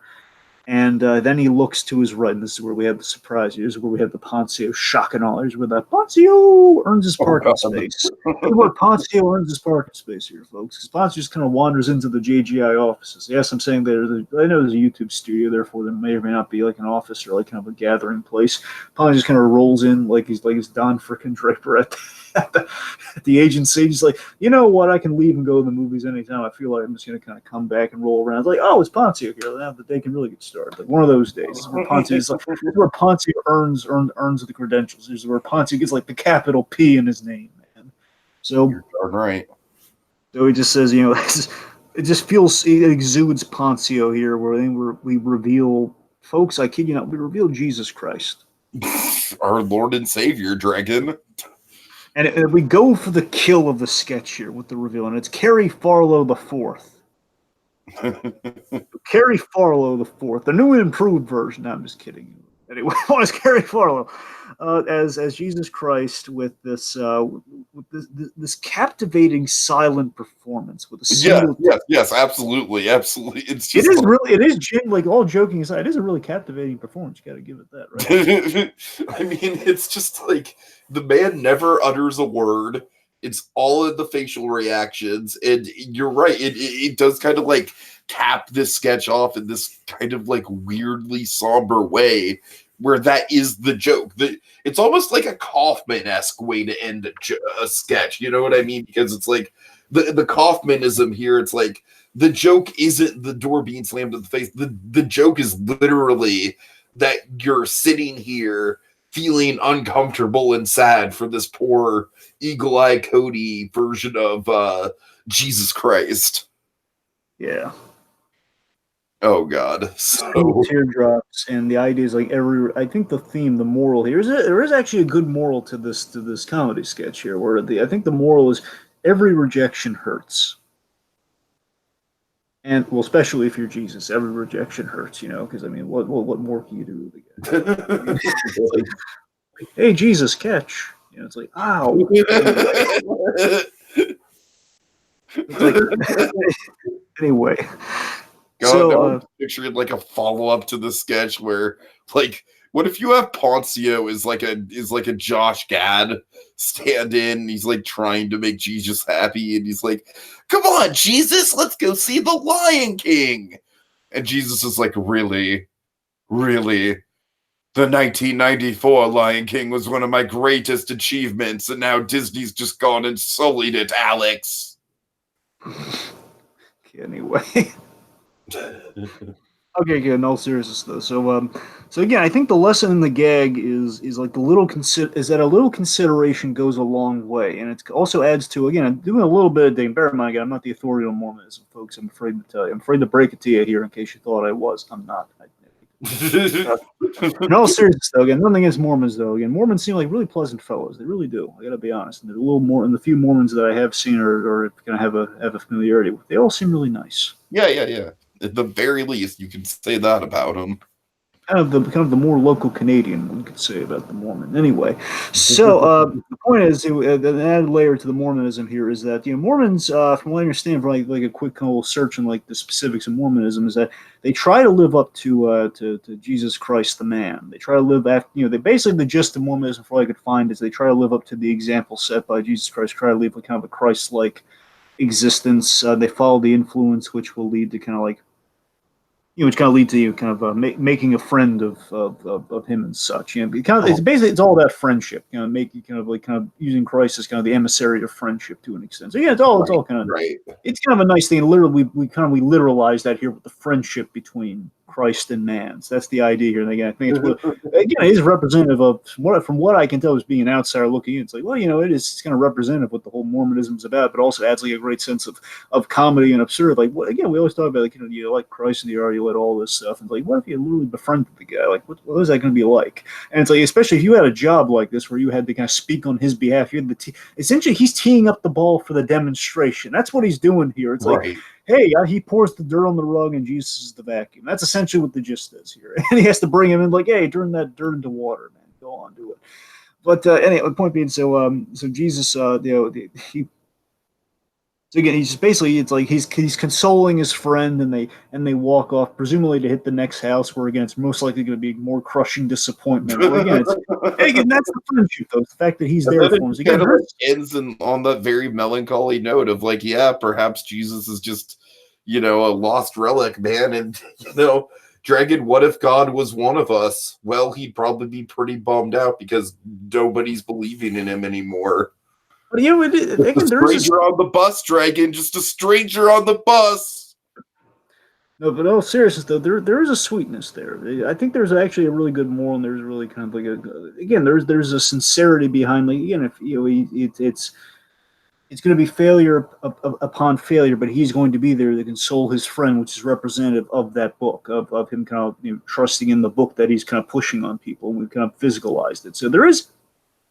I think I'm reading into it way too much, bear in mind, but I do think there is kind of like there's a heart to it there. I think they're kind of skirting upon some of that there, and of course we played Jesus Walks with Me. So is this a song from Book of Mormon that they're singing during the subscriber tag? It has to be, right?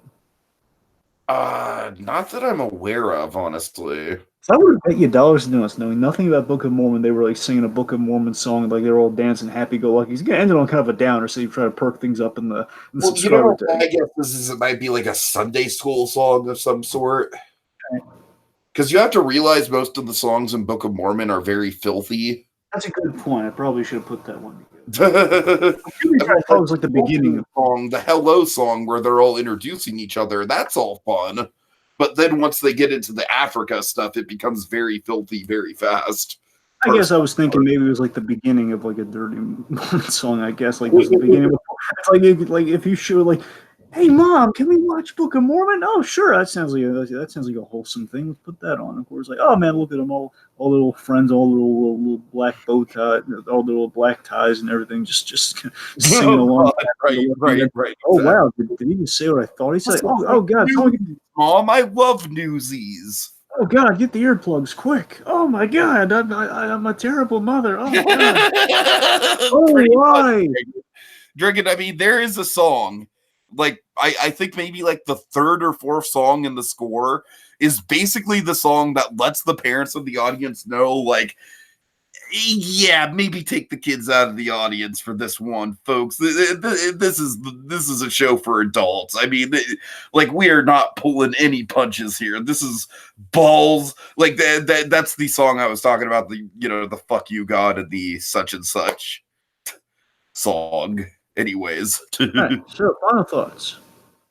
Yeah, final thoughts. I thought this was a it's a fun, very much kind of in the style that we've been talking about of JGI just kind of taking in, coming in, doing something that's, kind of a simple idea and then putting a signature to it, Dragon, just putting a nice little, like, Joshua Thomas just being like, oh, what's this Mormon thing? I'm just going to add a little squiggly, like, let's see, little Joshua Thomas. There you go. All right. There's my signature on the Mormon craze. So it's good. It's like I said, I especially love the Eagle Eyes Cody interpretation of Jesus. You know what I'm talking about when I refer to Eagle Eyes Cody, right, Dragon? Just to make sure. I gotta be honest, I'm a little. It sounds Really? really. I don't know. You Okay, like okay. Well, I've got to clear that up for you, then, my friend. It's that commercial, because I'm sure this is what it's a reference to, is that classic kind of PSA commercial of the Native American who is looking out over the side of the road, and Oh, yeah, I know. Sorry, it's the name. The yeah, name yeah, kind yeah. of You left. know what I'm I talking know about. you're talking. Yeah, the Sorry. Native American who's looking at, like, all the garbage on the Yeah, road. yeah. I know. It Yeah, just sorry. cries a single tear. Yeah, that's Eagle Eye Cody. I keep forgetting the name of. Sorry, so the name. I blanked on the name, but I know exactly what you're talking about. Yeah. Yeah. All right. Anyways, so yeah, that's my final thoughts. All right. Okay, so Oh, my and I guess final. I should probably switch back to the root Well, image of whichever one you want to stick with. Sure, just pick whichever one you want to be kind of like the poster child. Okay, so my final thoughts would be this, folks. This Ding Dong Mormon is a classic example of the calculated JGI sketch. It's there's not a lot to it. There's not a lot to it, but all the more it places emphasis on the setup and the punchline to compensate for the brevity. It's a joke that's been there, done that. It's like the old salesman joke, and we just have an abbreviated version of it. But we revitalize it here by getting it right. like, wait a minute. Gads, there's more life left in this joke, Doctor. Exactly. So like we're not. It's not overstaying its welcome because again, it's kind of redirected It what is you've only a expected. minute. I mean, come on. How much time is this really going to take out of your day? Literally. It leaves you wanting more of those.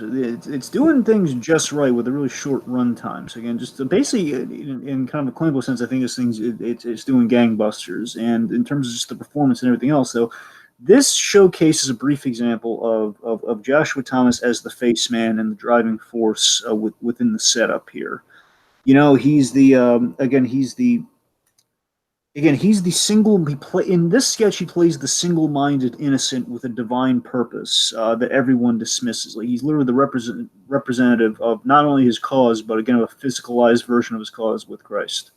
Sure, sure. We don't, and what I really like about this is that we don't laugh at his failure. And the way Josh Thomas plays is that we don't laugh at his failure, but at his, at his at his compassion and his optimism. Like that's what we're laughing at, is the fact that he's comforting like a sad Jesus who's like botched the sale essentially, and he's optimistically just kind of like, hey, it's okay, we're gonna move on, we're gonna hit the next one. Again, Jesus is like the understanding boss. Like, yeah, kid, I know you were trying your best.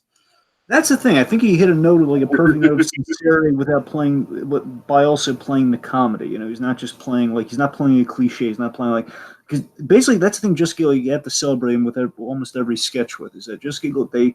You're not clicking on a sketch that you've seen before. You're clicking on something new and something different. It's like maybe initially you're going to think it's going one way, it's going a completely different way. And this, I don't know if this sketch is for everyone. Because one, it's brief, and two, it's about Mormons. And then three, it may not be the Book of Mormon sketch you're 100% expecting. And it has a depiction of our Lord and Savior that, let's face it, some people still might not find particularly flattering. I mean, this may not be for everyone, but it is calculatedly well done. I gotta be honest. It is well done, reflective of Josh Thomas again. Another Joshua Thomas grand slam. The quote, Grand slam. All right. Mark Sipka, who again holds a special place in Josh Thomas's heart, because at least in Heightened, there's a small framed photo of Mark Sipka in his heart, his apartment, and all of our hearts. So, Ooh, shit. Wow. All right. let me do some final thank yous to Katie Mary Garland, who joined us there a little last minute. Hope she rewatches the episode and likes what we have to say about her. Otherwise, it's going to be really strange. Big old thank you to Fago Rain. Fago Rain. Fago Rain. The awesome Louise Brooks, 1920. A good year, if I say so myself. Iconically Wayne, a name that bears repeating. Iconically Wayne. And anyone else who happens by. So that again, folks, we're I I'm gonna wait until the next episode to make our announcement. Let's just say we're doing something special to end out the season. Katie Garland knows what we're doing, and basically it sounds like it's a go. I just want to get official confirmation before I can really officially say it. But by next, yeah, I'm gonna wait 100. I'm gonna wait till I'm 100%. Right now I'm like 90. I want to wait till I'm the proper 100 to give you the big announcement. Point being, folks, we are planning on doing something kind of special and something really live to really end the Josh Thomas season outright and end it big. And it's a foregone conclusion. We're probably gonna be able to do it. It's just a question if it's gonna This make might it. be the end game of Grab Bag Dragon. I don't know how we're gonna top this anytime soon. Well, I have some ideas, but yes, it is quite big. It is quite monumental. Point being, folks, stick around for the next episodes of at the very least the next one, so we can reveal officially what's going on. Might even reveal at the top, just to kind of get out there. If we're eager and we're able to share it. Point being, folks, the Josh Thomathon is about to go on and on the next thrilling installment of the Just Giggle It Grab Bag. Next reach into it, the Just Giggle It Grab Bag, as the Josh Thomathon goes on and on and on. And on. And on, ding dong. Katie, that was just so fucking rude. AMG.